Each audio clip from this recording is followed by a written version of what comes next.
कृष्ण कृष्ण कृष्ण हरे हरे, हरे राम राम राम हरे हरे। हरे कृष्णा। राधे राधे। हे प्रिय भक्तों, संगीता धर्म सागर चैनल में आप सभी भक्तों का दिल से स्वागत है। आप सभी भक्तों का दिन शुभ और मंगलमय हो। राधा कृष्ण भगवान आपकी सभी मनोकामनाएं पूर्ण करें और भगवान इन कथाओं को सुनने का पुण्य फल आप सभी भक्तों को प्रदान करें। तो आइए सुनते हैं आज की महात्म्य कथा और श्रीमद् भागवत कथा। हे प्रिय भक्तों, कहा जाता है कि भागवत कथा सुनने से हमारा तन मन सब शुद्ध हो जाता है और हमारे सभी संशय शंका दूर हो जाती है। भागवत कथा सुनने वाले मनुष्य को सुख और शांति की प्राप्ति होती है। इसीलिए निरंतर ही भगवान की पूजा और भक्ति करनी चाहिए और अपने जीवन काल में एक बार तो अवश्य ही भागवत कथा का श्रवण जरूर करना चाहिए। तो आइए कथा का शुभारंभ करते हैं। नारायणं नमस्कृत्य नरं चैव नरोत्तमं देवीं सरस्वतीं व्यासं ततो जयमुदीरयेत्।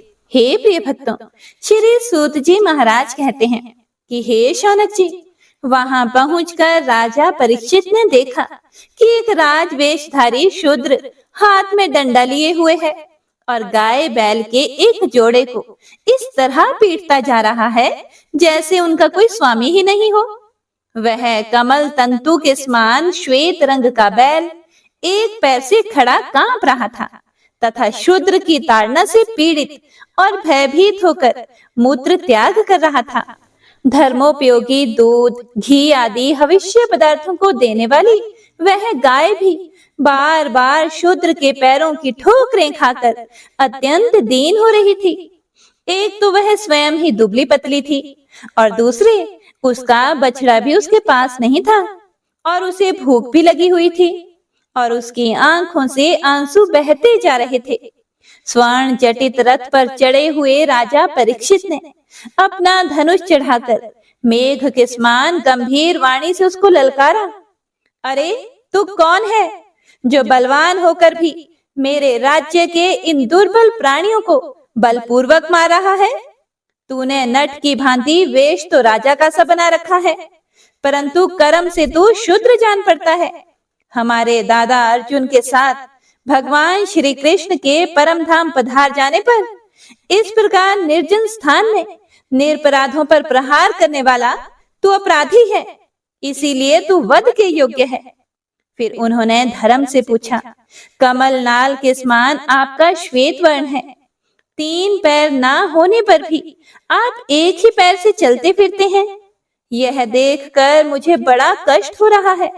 बतलाइए, आप क्या बैल के रूप में कोई देवता है? अभी यह भूमंडल कुरुवंशी नरपतियों के बाहुबल से सुरक्षित है। इसमें आपके सिवा और किसी भी प्राणी की आंखों से शोक के आंसू बहते मैंने नहीं देखे। हे धेनुपुत्र, अब आप शोक ना करें, इस शूद्र से निर्भय हो जाएं। हे गौ माता, मैं दुष्टों को दंड देने वाला हूँ, अब आप रोए ना, आपका कल्याण हो। हे देवी, जिस राजा के राज्य में दुष्टों के उपद्रव से सारी प्रजा त्रस्त रहती है, उस मत वाले राजा की कीर्ति, आयु, ऐश्वर्य और परलोक नष्ट हो जाते हैं।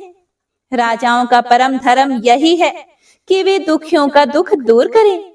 यह महादुष्ट और प्राणियों को पीड़ित करने वाला है, इसीलिए मैं इसे अभी मार डालूंगा। हे सुरभिनंदन, आप तो 4 पैर वाले जीव हैं, आपके 3 पैर किसने काट डाले?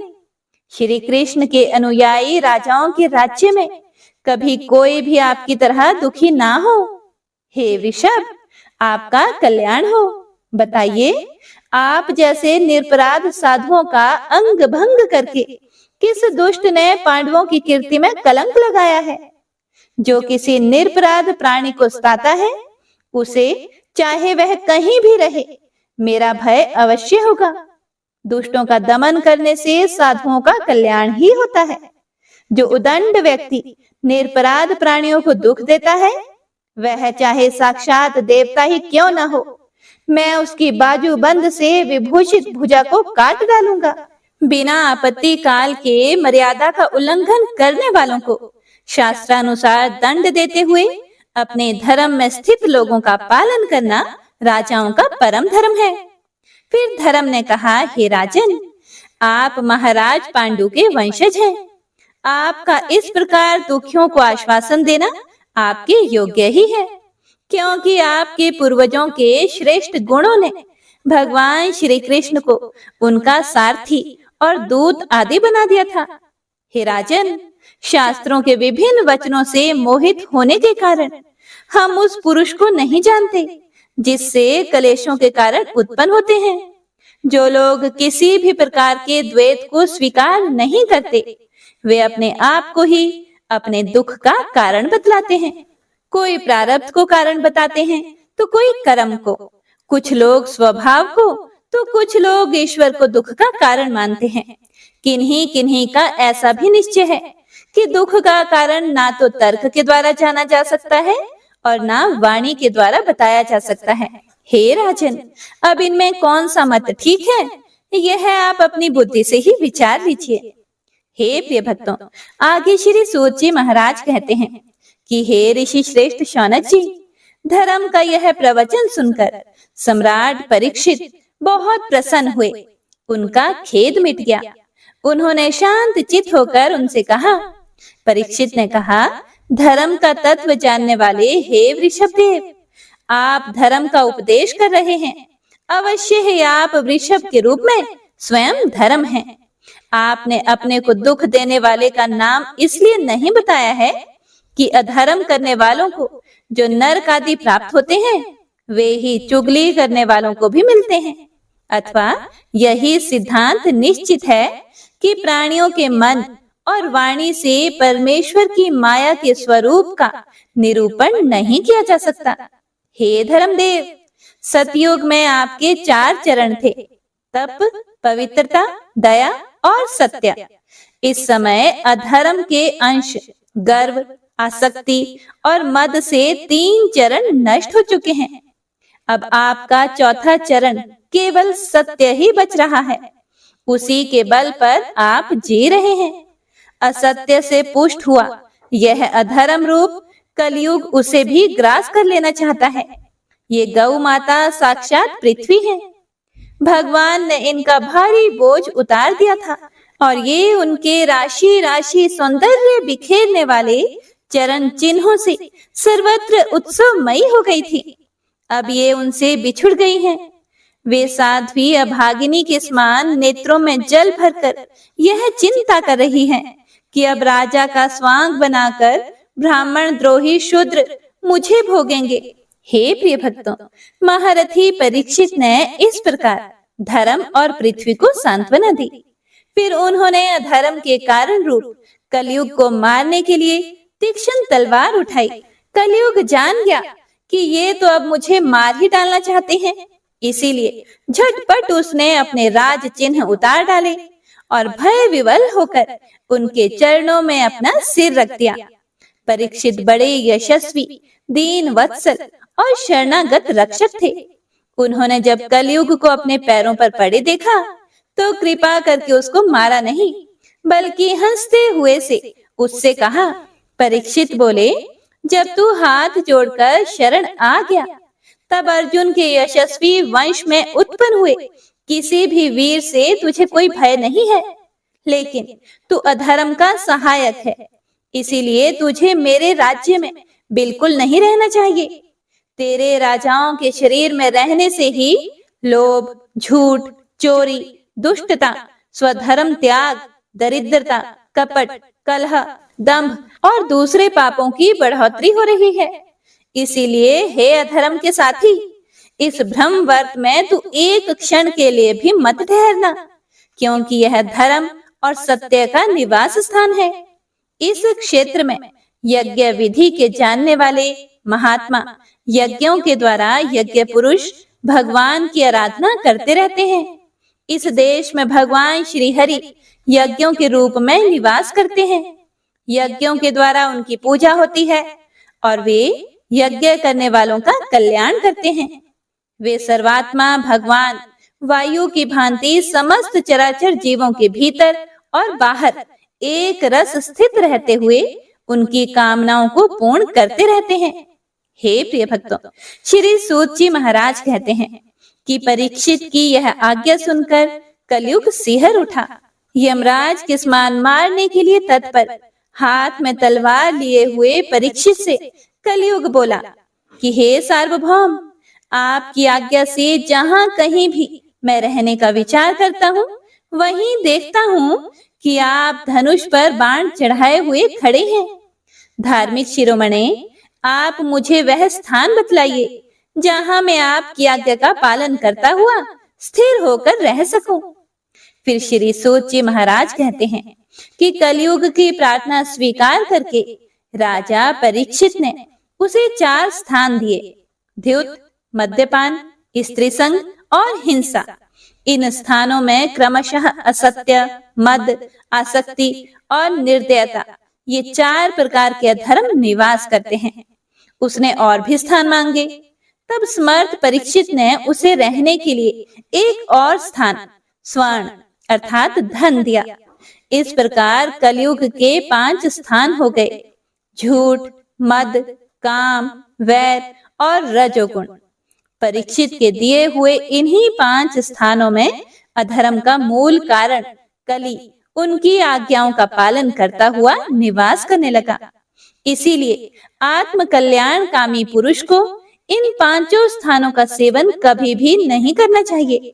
धार्मिक राजा, प्रजा वर्ग के लौकिक नेता और धर्मोपदेष्टा गुरुओं को तो बड़ी सावधानी से इनका त्याग करना चाहिए। राजा परीक्षित ने इसके बाद वृषभ रूप धर्म के 3 चरण तपस्या, शौच और दया जोड़ दिए और आश्वासन देकर पृथ्वी का संवर्धन किया। वे ही महाराजा परीक्षित इस समय अपने राज सिंहासन पर, जिसे उनके पितामह महाराज युधिष्ठिर ने वन में जाते समय उन्हें दिया था, वहां विराजमान हैं। वे परम यशस्वी सौभाग्य भाजन चक्रवर्ती सम्राट राजऋषि परीक्षित इस समय हस्तिनापुर में कौरव कुल की राज्य लक्ष्मी से शोभायमान है। अभिमन्यु नंदन राजा परीक्षित वास्तव में ऐसे ही प्रभावशाली हैं, जिनके शासन काल में आप लोग इस दीर्घकालीन यज्ञ के लिए दीक्षित हुए हैं। श्री सूत जी महाराज आगे कहते हैं, हे शौनक जी, अद्भुत कर्मा भगवान श्री कृष्ण की कृपा से राजा परीक्षित अपनी माता की कोख में अश्वत्थामा के ब्रह्मास्त्र से जल जाने पर भी मरे नहीं थे। जिस समय ब्राह्मण के शाप से उन्हें डसने के लिए तक्षक आया था, उस समय वे प्राण नाश के महान भय से भी भयभीत नहीं हुए, क्योंकि उन्होंने अपना मन भगवान श्री कृष्ण के चरणों में समर्पित कर रखा था। उन्होंने सबकी आसक्ति छोड़ दी थी। गंगा तट पर जाकर श्री शुकदेव जी से उपदेश ग्रहण किया और इस प्रकार भगवान के स्वरूप को जानकर अपने शरीर को त्याग दिया। जो लोग भगवान श्री कृष्ण की लीला कथा कहते रहते हैं, उस कथामृत का पान करते रहते हैं और इन दोनों ही साधनों के द्वारा उनके चरण कमलों का स्मरण करते रहते हैं, उन्हें अंत काल में भी मोह नहीं होता। जब तक पृथ्वी पर अभिमन्यु नंदन महाराज परीक्षित सम्राट रहे, तब तक चारों ओर व्याप्त हो जाने पर भी कलयुग का कुछ भी प्रभाव नहीं था। वैसे तो जिस दिन जिस क्षण श्री कृष्ण भगवान ने पृथ्वी का परित्याग किया था, उसी समय पृथ्वी में अधर्म का मूल कारण कलयुग आ गया था। भ्रमर के समान सारग्राही सम्राट परीक्षित कलयुग से कोई द्वेष नहीं रखते थे, क्योंकि इसमें यह एक बहुत बड़ा गुण है कि पुण्य कर्म तो संकल्प मात्र से ही फलीभूत हो जाते हैं, परंतु पाप कर्म का फल शरीर से करने पर ही मिलता है, संकल्प मात्र से नहीं। यह भेड़िए किस्मान बालकों के प्रति शूरवीर और धीर वीर पुरुषों के लिए बड़ा भीरू है। यह प्रमादी मनुष्यों को अपने वश में करने के लिए ही सदा सावधान रहता है। हे शौनक आदि ऋषियों, आप लोगों को मैंने भगवान की कथा से युक्त राजा परीक्षित का पवित्र चरित्र सुनाया। आप लोगों ने यही पूछा था। भगवान श्री कृष्ण कीर्तन करने योग्य बहुत सी लीलाएं करते हैं, इसीलिए उनके गुण और लीलाओं से संबंध रखने वाली जितनी भी कथाएं हैं, कल्याणकामी पुरुषों को उन सब का सेवन करना चाहिए। फिर ऋषियों ने श्री सूत जी महाराज से कहा, हे सौम्य स्वभाव सूत जी, आप युग युग जिए, क्योंकि मृत्यु के प्रवाह में पड़े हुए हम लोगों को आप भगवान श्री कृष्ण की अमृतमयी उज्जवल कीर्ति का श्रवण कराते हैं। यज्ञ करते करते उसके धुएं से हम लोगों का शरीर धूमिल हो गया है, फिर भी इस कर्म का कोई विश्वास नहीं है। इधर आप तो वर्तमान में ही भगवान श्री कृष्ण चंद्र के चरण कमलों का मादक और मधुर मधु पिलाकर हमें तृप्त कर रहे हैं। भगवत प्रेमी भक्तों के लव मात्र के सत्संग से स्वर्ग एवं मोक्ष की भी तुलना नहीं की जा सकती। फिर मनुष्यों के तुच्छ भोगों की तो बात ही क्या है। ऐसा कौन रस मर्मज्ञ होगा जो महापुरुषों के एकमात्र जीवन सर्वस्व श्री कृष्ण की लीला कथाओं से तृप्त हो जाए। समस्त प्राकृत गुणों से अतीत भगवान के अचिंत्य अनंत कल्याणमय गुण गणों का पार तो ब्रह्मा शंकर आदि बड़े बड़े योगेश्वर भी नहीं पा सके। हे सूत जी महाराज, आप भगवान को ही अपने जीवन का ध्रुव तारा मानते हैं, इसीलिए आप सत्पुरुषों के एकमात्र आश्रय भगवान के उदार और विशुद्ध चरित्रों का हम श्रद्धालु श्रोताओं के लिए विस्तार से वर्णन कीजिए। भगवान के परम प्रेमी महाबुद्धि परीक्षित जी ने श्री सुखदेव जी के उपदेश किए हुए जिस ज्ञान से मोक्ष स्वरूप भगवान के चरण कमलों को प्राप्त किया, आप कृपया करके उसी ज्ञान और परीक्षित के परम पवित्र उपाख्यान का वर्णन कीजिए, क्योंकि उसमें कोई बात छिपाकर नहीं कही गई होगी और भगवत प्रेम की अद्भुत योग निष्ठा का निरूपण किया गया होगा।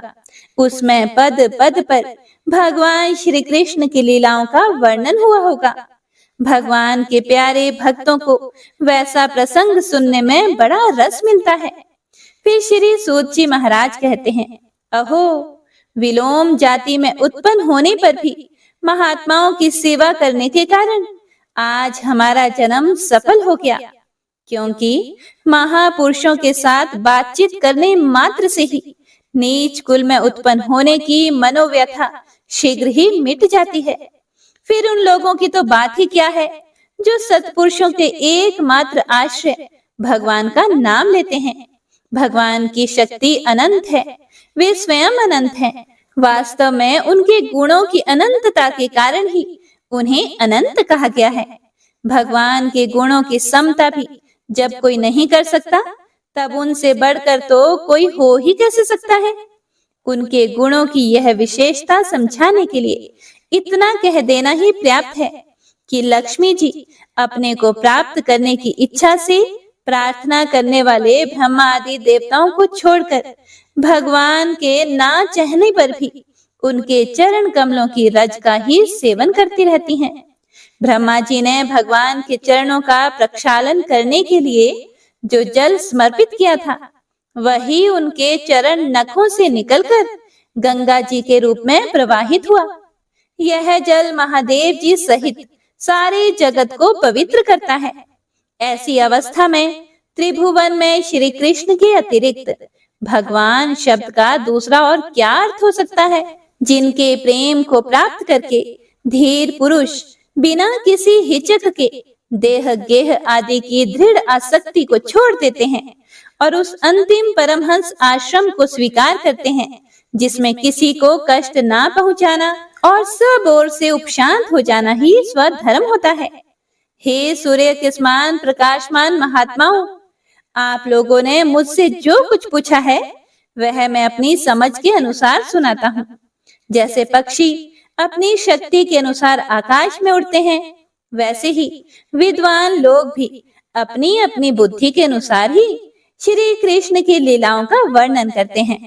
हे प्रिय भक्तों, श्री सूत जी महाराज आगे बोले, हे शौनक जी, एक दिन राजा परीक्षित धनुष लेकर वन में शिकार खेलने के लिए गए हुए थे। हिरणों के पीछे दौड़ते दौड़ते वे थक गए और उन्हें बड़े जोर की भूख और प्यास लगी। जब कहीं से भी उन्हें कोई जलाशय नहीं मिला, तब वे पास के ही एक ऋषि के आश्रम में घुस गए।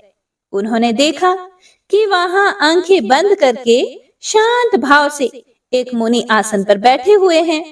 इंद्रिय, प्राण, मन और बुद्धि के निरुद्ध हो जाने से वे संसार से ऊपर उठ गए थे। जागृत, स्वप्न, सुषुप्ति तीनों अवस्थाओं से रहित निर्विकार ब्रह्म रूप तूर्य पद में विस्थित थे।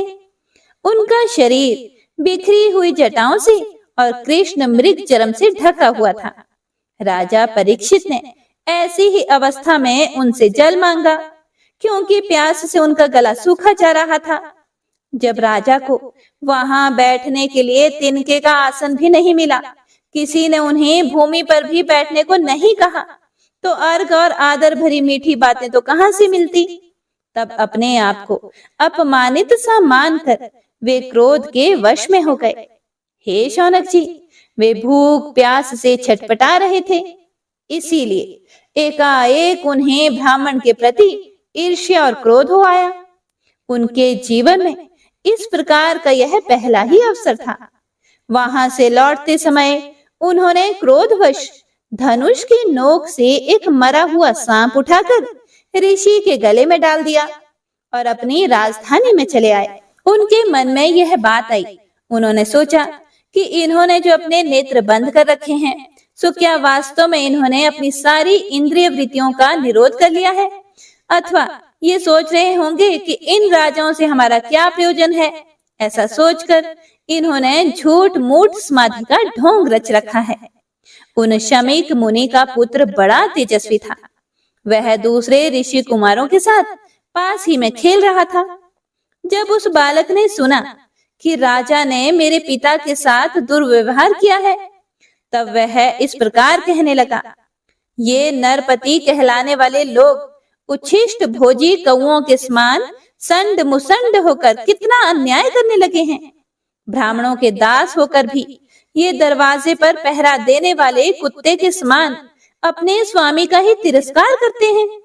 ब्राह्मणों ने क्षत्रियों को अपना द्वारपाल बनाया है। उन्हें द्वार पर रहकर रक्षा करनी चाहिए। घर में घुसकर स्वामी के बर्तनों में खाने का उसे अधिकार नहीं है। इसीलिए उन मार्गगामियों के शासक भगवान श्री कृष्ण के परम धाम पधार जाने पर इन मर्यादा तोड़ने वालों को आज मैं दंड देता हूँ। मेरा तपोबल देखो। अपने साथी बालकों से इस प्रकार कहकर क्रोध से लाल लाल आंखों वाले उस ऋषि कुमार ने कौशिकी नदी के जल से आचमन करके अपने वाणी रूपी वज्र का प्रयोग किया।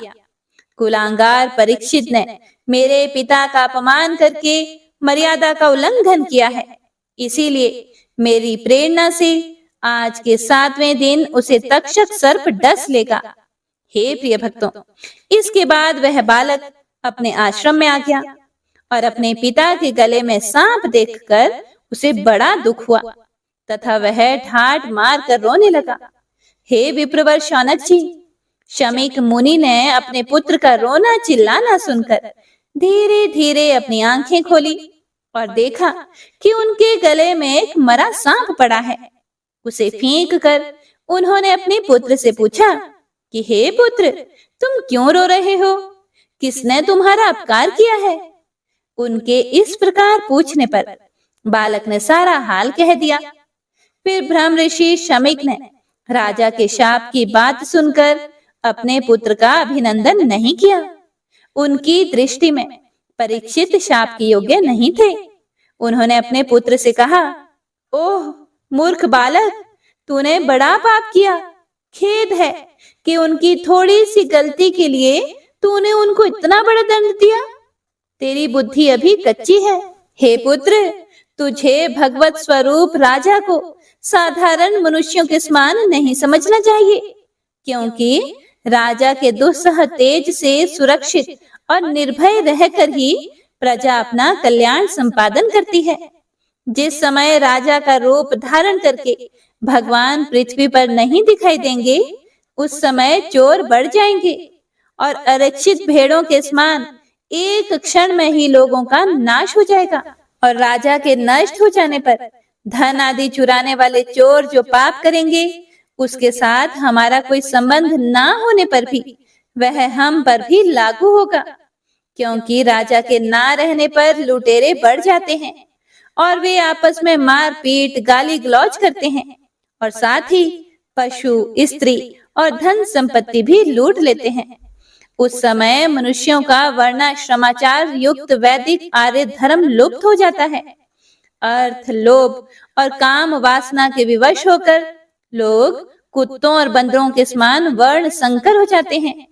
सम्राट परीक्षित तो बड़े ही यशस्वी और धर्म धुरंधर हैं। उन्होंने बहुत से अश्वमेध यज्ञ किए हैं और वे भगवान के परम प्यारे भक्त हैं।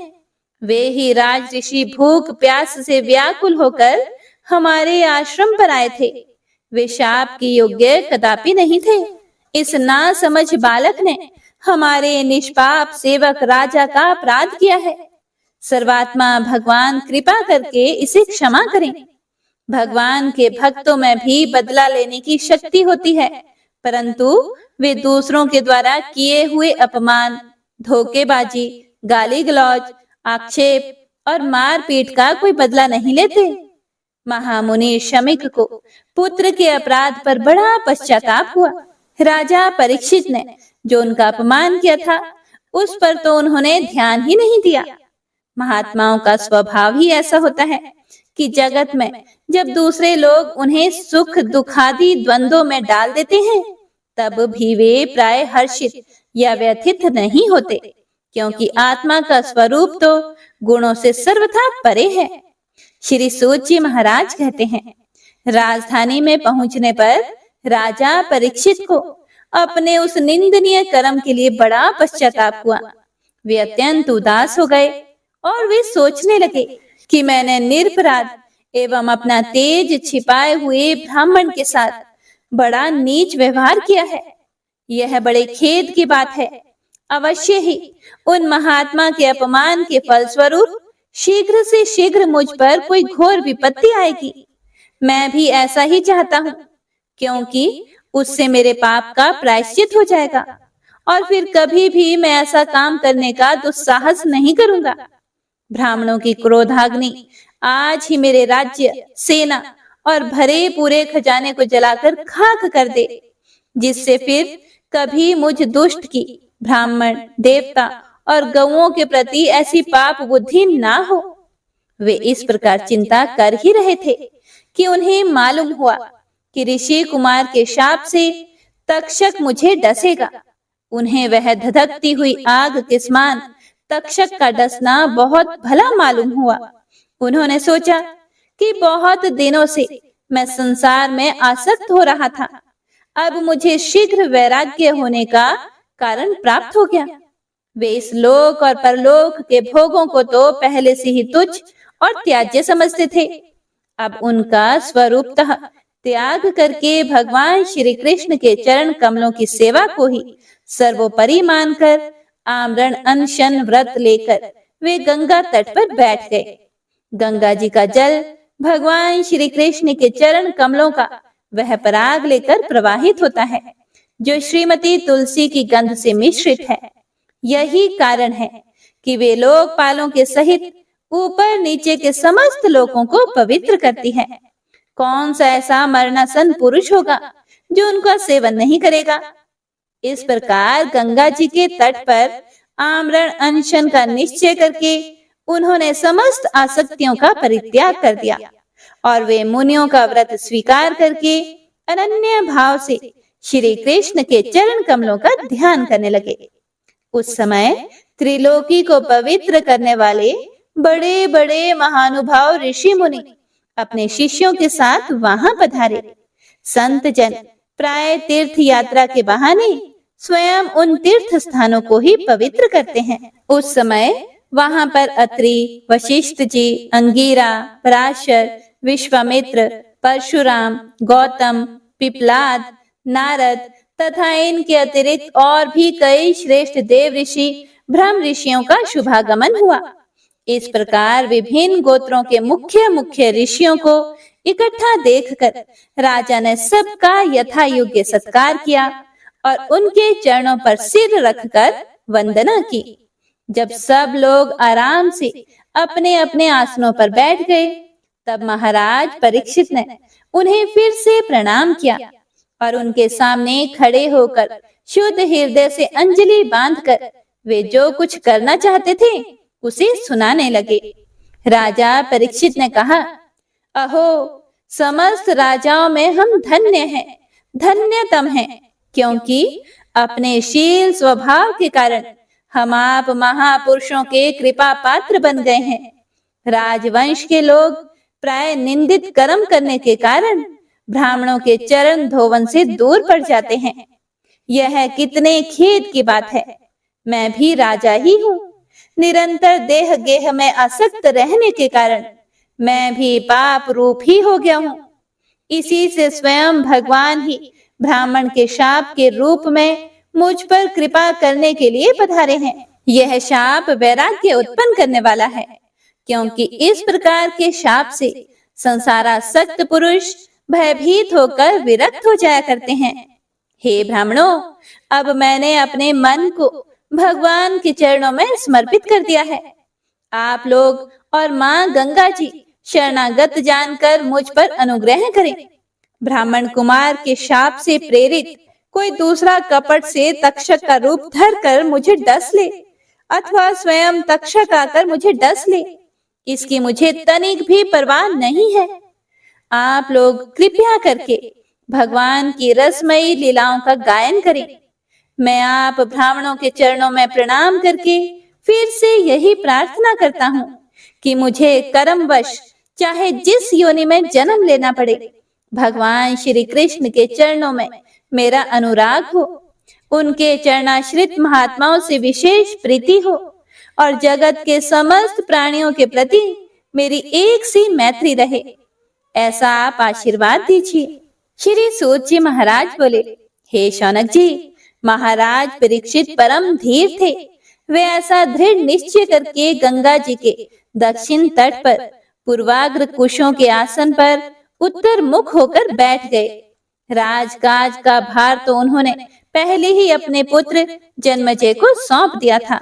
हे प्रिय भक्तों, पृथ्वी के एक छत्र सम्राट परीक्षित जब इस प्रकार आमरण अनशन का निश्चय करके बैठ गए, तब आकाश में स्थित देवता लोग बड़े आनंद से उनकी प्रशंसा करते हुए वहां पृथ्वी पर पुष्पों की वर्षा करने लगे तथा उनके नगाड़े बार बार बजने लगे। सभी उपस्थित महर्षियों ने परीक्षित के निश्चय की प्रशंसा की और साधु साधु कहकर उनका अनुमोदन किया। ऋषि लोग तो स्वभाव से ही लोगों पर अनुग्रह की वर्षा करते रहते हैं। यही नहीं, उनकी सारी शक्ति लोग पर कृपा करने के लिए ही होती है। उन लोगों ने भगवान श्री कृष्ण के गुणों से प्रभावित परीक्षित जी के प्रति उनके अनुरूप वचन कहे। वे बोले, हे राज ऋषि शिरोमणे, भगवान श्री कृष्ण के सेवक और अनुयायी आप पांडु वंशियों के लिए यह कोई आश्चर्य की बात नहीं है, क्योंकि आप लोगों ने भगवान की सनिधि प्राप्त करने की आकांक्षा से उस राज सिंहासन का एक क्षण में ही परित्याग कर दिया, जिसकी सेवा बड़े बड़े राजा अपने मुकुटों से करते हैं। हम सब तब तक यहीं रहेंगे जब तक ये भगवान के परम भक्त परीक्षित अपने नश्वर शरीर को छोड़कर माया दोष एवं शोक से रहित भगवत धाम में नहीं चले जाते। ऋषियों के ये वचन बड़े ही मधुर, गंभीर, सत्य और समता से युक्त थे। उन्हें सुनकर राजा परीक्षित ने उन योग मुक्त मुनियों का अभिनंदन किया और भगवान के मनोहर चरित्र सुनने की इच्छा से ऋषियों से प्रार्थना की कि हे महात्माओं, आप सभी सब ओर से यहाँ पधारे हैं। आप सत्यलोक में रहने वाले मूर्तिमान वेदों के समान हैं। आप लोगों का दूसरों पर अनुग्रह करने के अतिरिक्त जो आपका सहज स्वभाव ही है, इस लोक या परलोक में और कोई स्वार्थ नहीं है। हे विप्रवरों, आप लोगों पर पूर्ण विश्वास करके मैं अपने कर्तव्य के संबंध में यह पूछने योग्य प्रश्न करता हूँ। आप सभी विद्वान परस्पर विचार करके बतलाइए कि सबके लिए, सब अवस्थाओं में और विशेष करके थोड़े ही समय में मरने वाले पुरुषों के लिए अंतःकरण और शरीर से करने योग्य विशुद्ध कर्म कौन सा है। हे प्रिय भक्तों, उसी समय पृथ्वी पर स्वेच्छा से विचरण करते हुए किसी की कोई अपेक्षा ना रखने वाले व्यास नंदन भगवान श्री सुखदेव जी महाराज वहां प्रकट हो गए। वे वर्ण अथवा आश्रम के बाह्य चिन्हों से रहित एवं आत्मानुभूति में संतुष्ट थे। बच्चों और स्त्रियों ने उन्हें घेर रखा था। उनका वेश अवधूत का था। हे प्रिय भक्तों, यद्यपि उन्होंने अपने तेज को छिपा रखा था, फिर भी उनके लक्षण जानने वाले मुनियों ने उन्हें पहचान लिया और वे सब के सब अपने अपने आसन छोड़कर उनके सम्मान के लिए उठ खड़े हुए। राजा परीक्षित ने अतिथि रूप से पधारे हुए श्री सुखदेव जी को सिर झुकाकर प्रणाम किया और उनकी पूजा की। उनके स्वरूप को ना जानने वाले बच्चे और स्त्रियां उनकी यह महिमा देखकर वहां से लौट गए। सबके द्वारा सम्मानित होकर श्री सुखदेव जी श्रेष्ठ आसन पर विराजमान हुए। ग्रह, नक्षत्र और तारों से घिरे हुए चंद्रमा के समान ब्रह्म ऋषि, देव ऋषि और राज ऋषियों के समूह से आवृत श्री सुखदेव जी अत्यंत शोभायमान हुए। वास्तव में वे महात्माओं के भी आदरणीय थे। जब प्रखर बुद्धि श्री सुखदेव जी शांत भाव से बैठ गए, तब भगवान के परम भक्त परीक्षित जी ने उनके समीप आकर और चरणों पर सिर रखकर उन्हें प्रणाम किया। फिर खड़े होकर हाथ जोड़कर नमस्कार किया। उसके बाद बड़ी मधुर वाणी से उनसे यह पूछा। परीक्षित जी ने कहा, हे ब्रह्म स्वरूप भगवान, आज हम बड़भागी हुए, क्योंकि अपराधी क्षत्रिय होने पर भी हमें संत समागम का अधिकारी समझा गया। आज कृपया पूर्वक अतिथि रूप से पधार कर आपने हमें तीर्थ के तुल्य पवित्र बना दिया। आप जैसे महात्माओं के स्मरण मात्र से ही गृहस्थों के घर तत्काल पवित्र हो जाते हैं। फिर दर्शन, स्पर्श, पाद प्रक्षालन और आसन दान आदि का सुअवसर मिलने पर तो कहना ही क्या है। हे महायोगिन, जैसे भगवान विष्णु के सामने दैत्य लोग नहीं ठहरते, वैसे ही आपकी सनिधि से बड़े बड़े पाप भी तुरंत नष्ट हो जाते हैं। अवश्य ही पांडवों के सुहृद भगवान श्री कृष्ण मुझ पर अत्यंत प्रसन्न हैं। उन्होंने अपने फुफेरे भाइयों की प्रसन्नता के लिए उन्हीं के कुल में उत्पन्न हुए मेरे साथ भी अपनेपन का व्यवहार किया है। अगर भगवान श्री कृष्ण की कृपा ना होती तो आप सरीखे एकांत वनवासी अव्यक्त गति परम सिद्ध पुरुष स्वयं पधार कर इस मृत्यु के समय हम जैसे प्राकृत मनुष्यों को क्यों दर्शन देते। आप योगियों के परम गुरु हैं, इसीलिए मैं आपसे परम सिद्धि के स्वरूप और साधना के संबंध में प्रश्न कर रहा हूँ। जो पुरुष सर्वथा मरणासन है, उसको क्या करना चाहिए, हे भगवान? और साथ ही यह भी बतलाइए कि मनुष्य मात्र को क्या करना चाहिए। वे किसका श्रवण, किसका जप, किसका स्मरण और किसका भजन करें तथा किसका त्याग करें। हे भगवत स्वरूप मुनिवर, आपका दर्शन अत्यंत दुर्लभ है, क्योंकि जितनी देर एक गाय दूही जाती है गृहस्थी के घर पर, उतनी देर भी तो आप नहीं ठहरते। श्री सूत जी महाराज कहते हैं, जब राजा ने बड़ी ही मधुर वाणी में इस प्रकार संभाषण एवं प्रश्न किए, तब समस्त धर्मों के मर्मज्ञ व्यास नंदन भगवान श्री सुखदेव जी उनका उत्तर देने लगे। ओम नमो नारायणाय। तो आज की भागवत कथा में बस इतना ही। आगे श्री सुखदेव जी महाराज ने जो कुछ भी बताया उसका वर्णन आप सभी भक्तजन अगले अध्याय में जरूर सुनिएगा। तो आइए अब सुनते हैं आज की महत्तम कथा। यमदूत विकुंडल को बता रहे हैं कि कौन कौन से कर्म से मनुष्य यमलोक को प्राप्त नहीं होता। यमदूत कहने लगे कि हे वैश्य, एक बार भी गंगा जी में स्नान करने से मनुष्य सभी पापों से छूटकर अत्यंत शुद्ध हो जाता है। जो मनुष्य गंगा जी को दूसरे तीर्थों के समान समझता है, वह अवश्य ही नरक में जाता है। भगवान के चरणों से उत्पन्न हुई गंगा जी के पवित्र जल को श्री शिव जी अपने मस्तक में धारण करते हैं।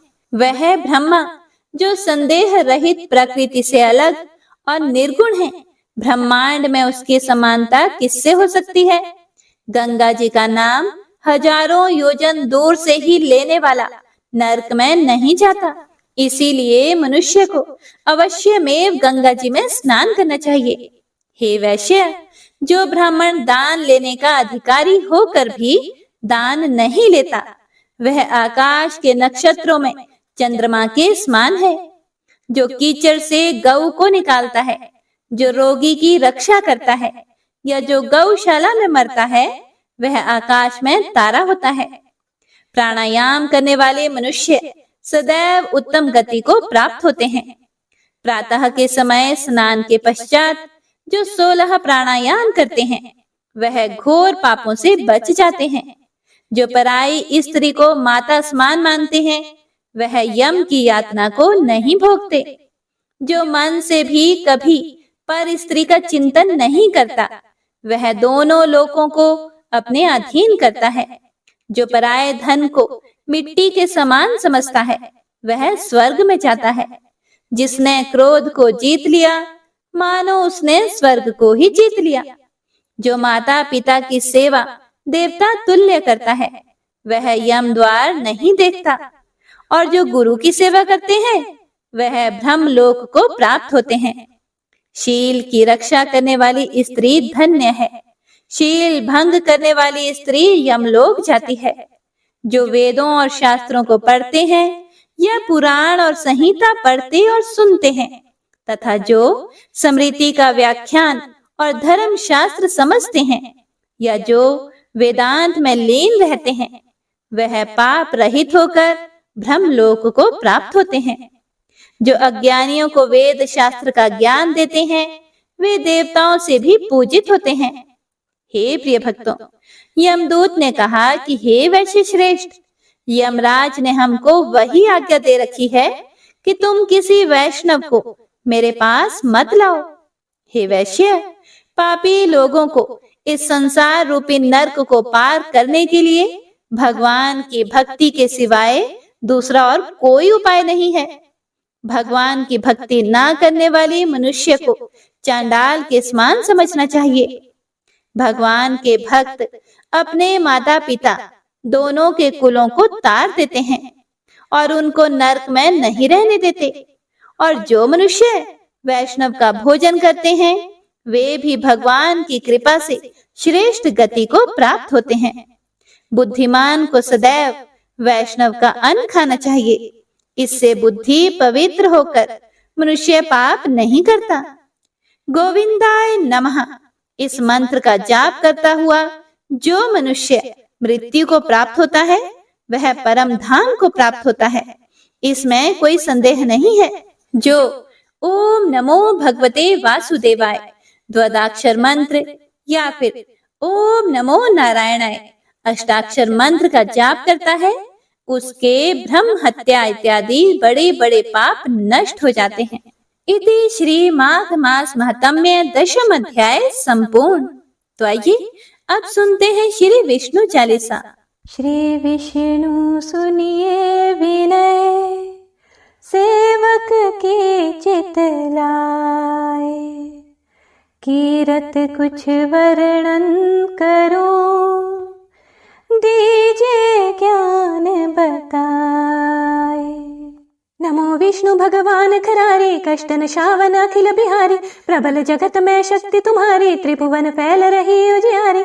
सुंदर रूप मनोहर सूरत, सरल स्वभाव मोहनी मूरत। तन पर पीतांबर अति सोहत, बैजंती माला मन मोहत। शंख चक्र कर गदा बिराजे, देखत दैत्य असुर दल भाजे। सत्य धर्म मद लोभ न गाजे, काम क्रोध मद लोभ न छाजे। संत भक्त सज्जन मन रंजन, धनुज असुर दुष्टन दल गंजन। सुख उपजाए कष्ट सब भंजन, दोष मिटाए करत जन सज्जन। पाप काट भव सिंधु तारण, कष्ट नाश कर भक्त उबारण, करत अनेक रूप प्रभु धारण, केवल आप भक्ति के कारण।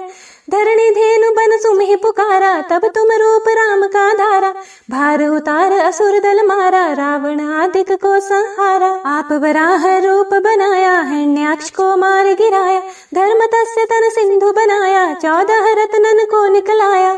अमिलख असुरन द्वंद मचाया, रूप मोहनी आप दिखाया, देवन को अमृत पान कराया, असुरन को छवि से बहलाया। कूर्म रूप धर सिंधु मझाया, मंद्राचल गिरि तुरंत उठाया, शंकर का तुम फंद छुड़ाया, भस्मासुर को रूप दिखाया। वेदन को जब असुर डुबाया, कर प्रबंध उन्हें ढूंढवाया, मोहित बन कर खल ही नचाया, उसी ही कर से भस्म कराया।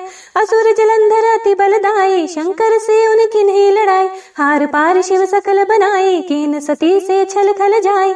सुमिरन कीन तुम्हें शिवरानी, बतलाई सब विपत कहानी, तब तुम बने मुनीश्वर ज्ञानी, वृंदा की सब सुरति बुलानी। देखत 3 धनुष शैतानी, वृंदा आए तुम्हें लपटानी, हो स्पर्श धर्म क्षति मानी, हनासुर उर शिव शैतानी।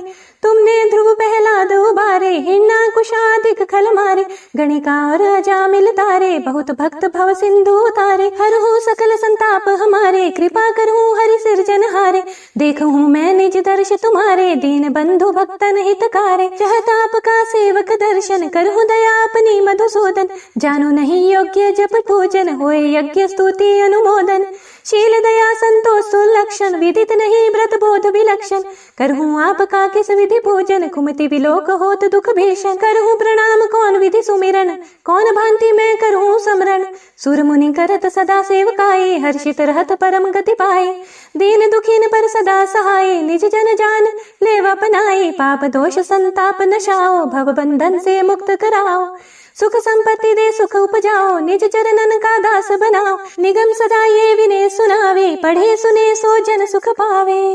इति श्री विष्णु चालीसा संपूर्ण। प्रेम से बोलिए विष्णु भगवान की जय, माता लक्ष्मी की जय।